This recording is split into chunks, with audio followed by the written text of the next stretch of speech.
ሰላም ጤና ይስጥልን። በመላው ዓለም የምትገኙ የተወደዳችሁ የሮሃ ቲቪ ተከታታዮች የሚያዝያ 20 2018 ዓ.ም የምሽት ዜናዎችን ይዘንላችሁ ቀርበናል።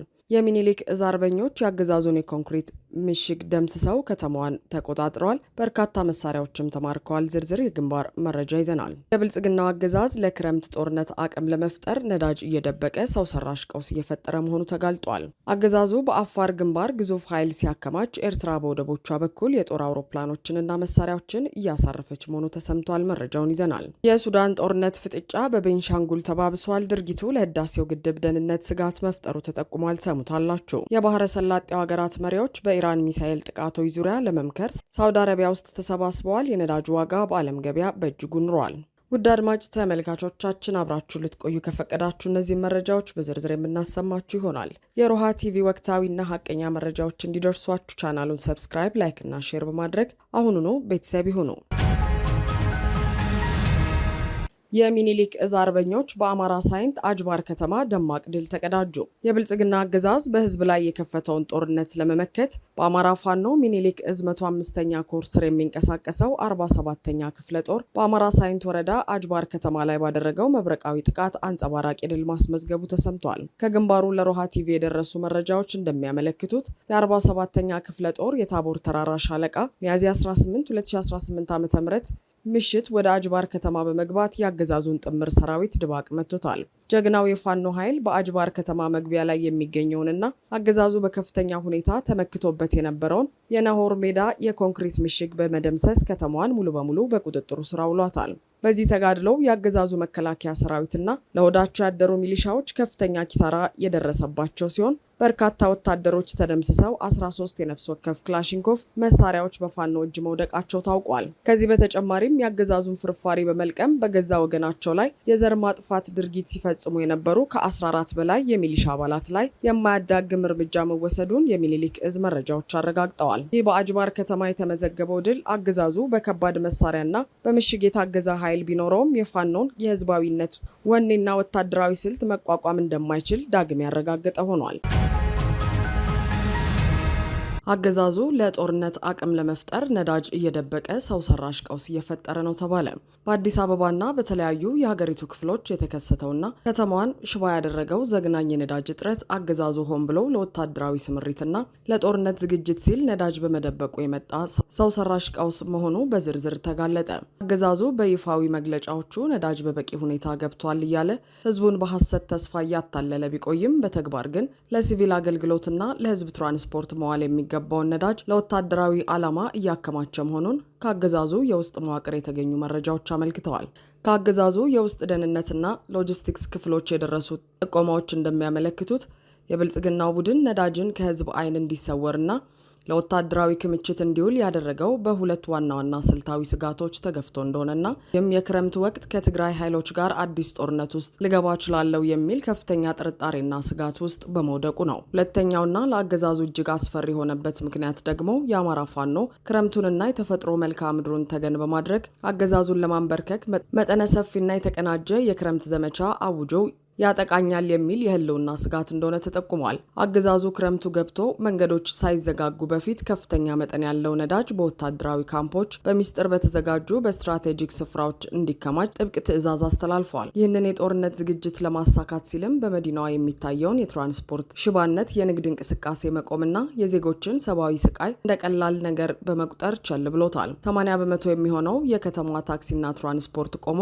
ዜጎች በረሃብና በእንግልት መንገድ ላይ እየወደቁ ባለ በት ሰዓት አገዛዙ ግን የነዳጅ ክምችቱን ለታንኮች፣ ከባድ የጦር መኪናዎችና ለድሮን ስምሪት እያዘጋጀ መሆኑ የአገዛዙን ፍጹም ጸረ ህዝብነትና አምባገነንነት በግልጽ የሚያሳይ ሆኗል። የፖለቲካና የወታደራዊ ተንታኞች እንደሚሉት አገዛዙ የፋኖን የውጊያ ብቃትና በክረምት ወቅት ሊሰነዘርበት የሚችለውን መብረቃዊ ጥቃት በመፍራት የህዝቡን የዕለት ተዕለት ኑሮና የአገሪቱን ኢኮኖሚ መሰዋት መርጧል። ገባ የተባለው ነዳጅ የት ደረሰ ለሚለውና በመላው መዲናዋ እያስተጋባ ላለው የህዝብ ጥያቄ አገዛዙ እስካሁን ግልጽና አሳማኝ ምላሽ መስጠት ያልቻለው ነዳጁ ከወደብ እንደመጣ በቀጥታ ወደ ጦር ግንባሮችና ወደ ጦር ኃይሉ የክምችት ማዕከላት እየተጓጓዘ በመሆኑ ነው። ይህ የአገዛዙ ድርጊት በሰላማዊ ዜጎች ላይ የተቃጣ ግልጽ የኢኮኖሚ ጦርነትና ክህደት ሲሆን ስልጣኑን ለማቆየትና ጦርነትን ለማቀጣጠል ሲል ህዝብን ለከፋ የትራንስፖርትና የኑሮ ቀውስ መዳረጉ ለውድቀቱ መፋጠን ሌላው ትልቅ ማሳያ ሆኗል። አገዛዙ በአፋር ግንባር ግዙፍ ኃይል ሲያከማች ኤርትራ በወደቦቿ በኩል ዘመናዊ ጦር መሳሪያዎችንና አውሮፕላኖችን እያሳረፈች መሆኑ ተገለጸ። በኢትዮጵያና በኤርትራ መካከል ያለው ዲፕሎማሲያዊና ወታደራዊ ውጥረት ወደ አደገኛ ምዕራፍ መሸጋገሩን የሚያሳዩ ተጨባጭ መረጃዎች እየወጡ ይገኛሉ። የብልጽግናው አገዛዝ የውስጥ ፖለቲካዊ ሽንፈቱንና ህዝባዊ አመጾችን ለመሸፈን የባህር በር ጥያቄን እንደ ጦርነት መቀስቀሻ በመጠቀም ከኤርትራ ጋር አዲስና ደም አፋሳሽ ግጭት ውስጥ ለመግባት የመጨረሻውን ዝግጅት እያጠናቀቀ መሆኑ ተረጋግጧል። ከአፋር ግንባርና ከድንበር አካባቢዎች የደረሱ ጥብቅ መረጃዎች እንደሚያመለክቱት የብልጽግናው አገዛዝ ከመቼውም ጊዜ በላይ በቁጥር እጅግ ከፍተኛ የሆነ የሰው ኃይል፣ የተመረጡ ኮማንዶዎች፣ ከባድ መሳሪያዎችና የታንክ ክፍለ ጦሮችን ወደ አፋር ድንበር ስፍራዎች እያጓጓዘ ይገኛል። ይህ እንቅስቃሴ በተለይ ስትራቴጂክ በሆኑና ወደ ኤርትራ ድንበር በሚያስጠጉ ቁልፍ ስፍራዎች ላይ ያተኮረ ሲሆን አገዛዙ ለክረምት ወራት ካቀደ ወታደራዊ ስምሪት ጋር በተያያዘ የተደረገ መሆኑ ተመልክቷል። የአገዛዙ ከፍተኛ የጦር መኮንኖች በግንባር ላይ በመገኘት ስምሪት እየሰጡ መሆኑም የተሰማ ሲሆን ይህም የቀጠናውን ሰላም እጅግ አሳሳቢ አድርጎታል። በሌላ በኩል የኤርትራ መንግስት ከአገዛዙ በኩል ሊሰነዘር የሚችለውን ወረራና ጥቃት ለመመከት እጅግ ዘመናዊና ፈጣን የሆነ ወታደራዊ ዝግጅት እያደረገ መሆኑ ታውቋል። በኤርትራ የባህር ወደቦችና አየር ማረፊያዎች ላይ በተከታታይ በርካታ የጦር አውሮፕላኖችና የጦር መሳሪያዎችን የጫኑ ግዙፍ የጭነት አውሮፕላኖች እያረፉ ይገኛሉ። ይህ የኤርትራ አየር ኃይልና የሎጂስቲክስ እንቅስቃሴ አገዛዙ በአፋር ግንባር ለጀመረው ትንኮሳና ኃይል ክምችት የሚመጥን አጸፋዊ ምላሽ ለመስጠትና ሉዓላዊነቷን ለማስጠበቅ የምታደርገው ጥረት እንደሆነ የወታደራዊ ተንታኞች እየገለጹ ነው።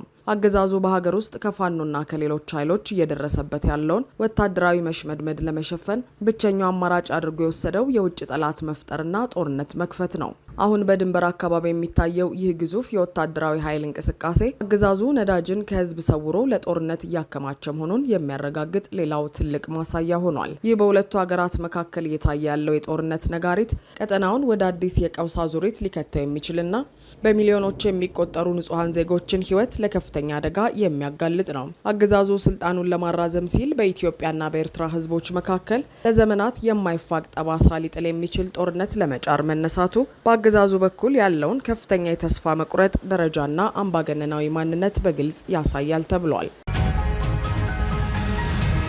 በቤንሻንጉል ጉሙዝ ክልል ኩርሙክ አቅራቢያ ያለው ወታደራዊ ፍጥጫ ባለፉት 48 ሰዓታት ውስጥ አደገኛ መልክ መያዙ ታወቀ።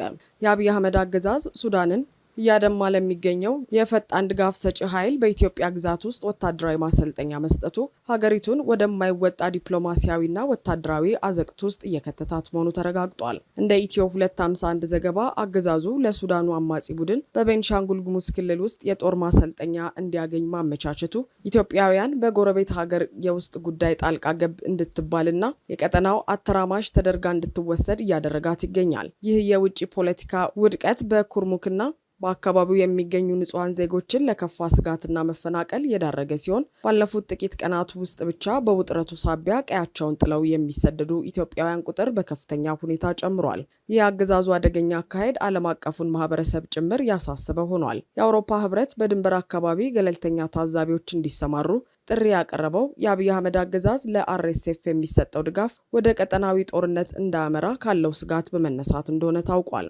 በተለይም በሳተላይት ምስሎች በኩርሙክና በመተማ አቅራቢያ አዳዲስ የጦር ሰፈሮችና የኃይል ክምችቶች መታየታቸው አገዛዙ ለሱዳኑ አማጺ ቡድን ያለውን ወገንተኝነት በግልጽ ያሳያል። የቀጠናው ተንታኞች እንደሚሉት አገዛዙ በቤንሻንጉል ምድር ለአማጺያኑ ማሰልጠኛ መስጠቱ የታላቁ የህዳሴ ግድብን ደህንነትና ኢትዮጵያ በቀጠናው ያላትን ስትራቴጂካዊ የበላይነት አደጋ ላይ የሚጥል ነው። አገዛዙ በሱዳን ጦርነት ውስጥ እጁን ማስገባቱ ሱዳን በግድቡ ላይ ያላትን አቋም ይበልጥ እንዲጠነክርና ኢትዮጵያ በዓለም አቀፍ ደረጃ ዲፕሎማሲያዊ ኪሳራ እንዲደርስባት እያደረገ መሆኑ ተመልክቷል።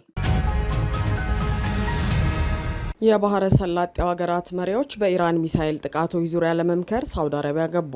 በመካከለኛው ምስራቅ የተቀሰቀሰውና 2 ወራትን ያስቆጠረው የኢራን ጦርነት ቀጠናዊና ዓለም አቀፋዊ ቀውስ ማስከተሉን ቀጥሏል። የባህረ ሰላጤው ትብብር ምክር ቤት አባል ሀገራት መሪዎች ጦርነቱ ከተጀመረ ወዲህ ለመጀመሪያ ጊዜ በሳውዲ አረቢያ ጅዳ ከተማ በአካል ተገኝተው አስቸኳይ ስብሰባ መጀመራቸውን ሮይተርስ ዘግቧል።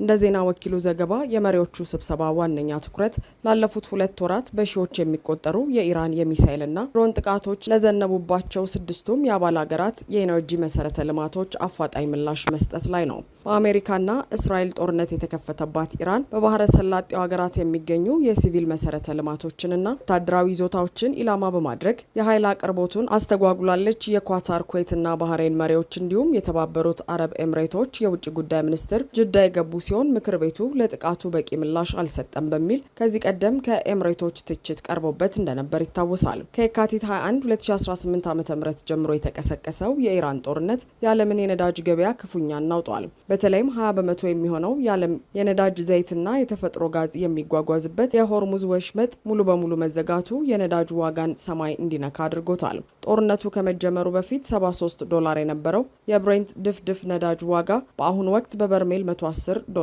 ደርሷል። ይህንን የዋጋ ጭማሪ ተከትሎ ግዙፉ የነዳጅ ኩባንያ ቢፒ ትርፉ ከእጥፍ በላይ ማደጉንና በመጀመሪያዎቹ 3 ወራት ብቻ $3.2 ቢሊዮን ትርፍ ማግኘቱን ይፋ አድርገዋል። አድማጭ ተመልካቾቻችን የሰዓቱ የሮሃ ቲቪ ዜናዎች የተከታተላችኋቸውን ይመስሉ ነበር። አብራችሁን ስለነበራችሁ ከልብ እናመሰግናለን። ሰላም።